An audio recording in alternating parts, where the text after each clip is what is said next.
Welcome to a Lego Bootleg set by KOPF, and it is Thundercats! This is set number 6025 containing the figures numbered 3062311. We have Lion on the middle there. Honestly, I did watch Thundercats a little bit when I was younger. I wasn't like obsessed with it, but I was like, hey, it was on TV, whatever. We are missing a very important character here, Snurf. And come on, is that mummy called Mumm-Ra on the left? That's pretty cool. So between WM and KOPF, they both released He-Man figures and Skeletor, and KOPF has actually released extra He-Man stuff, so it's kind of cool. You can have like He-Man and Thundercats crossover in Lego form if you really want to. And yep, all of them come with spare minifigure hands, and you see the plate that they stand on. Let's see, he has a sai. I can't remember the names of the other ones. He has some chains, a whip, the sword that's not the Thundercat sword, unfortunately. It's not even molded in a similar shape. It's just a random sword, a knight sword. A stick for Chitara, is it Chitara? Maybe? And a staff for Mumm-Ra, which makes sense. Okay, just so I know, someone will make annoyed grunts in the comments below. Here are the names that I quickly googled up just to make sure I get them in this video. On the right hand side we have Panfro, and then we have Bengali, and we have Tigra, and of course Lynx-O, Chitara, and Mumm-Ra. So there they are. All these figures are pretty secure, they're all printed pretty well as well, and the clutch on their feet are also pretty decent. None of them have any back face prints, but they do have back body prints.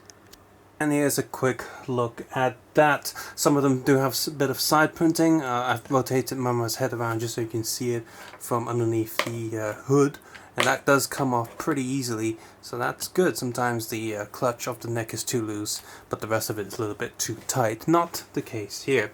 So in terms of side printing, Tigra here has a little bit of print on the side of his hair, just a little bit of blue there.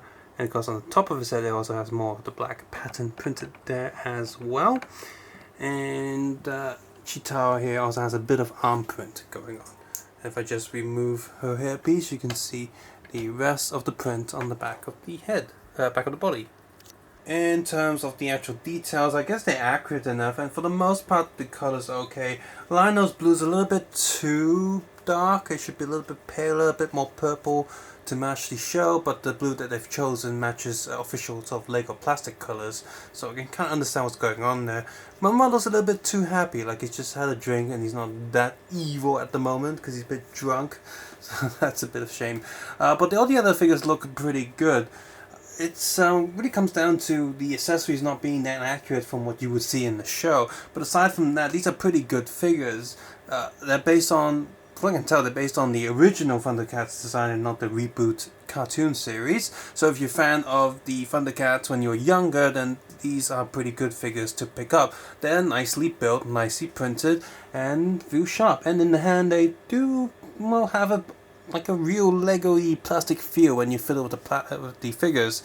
Sometimes on these Blu-rays, when you hold them and you mess around with them in your hand, they feel fake. It's hard to explain, but there's a certain type of shininess and weight to official Lego figures that these lot captures pretty well. So, if you're a fan of Thundercats, then check these figures out. Subscribe, suggest, and comment below, and of course take care and have a nice day. I'll see you guys soon. Bye bye now.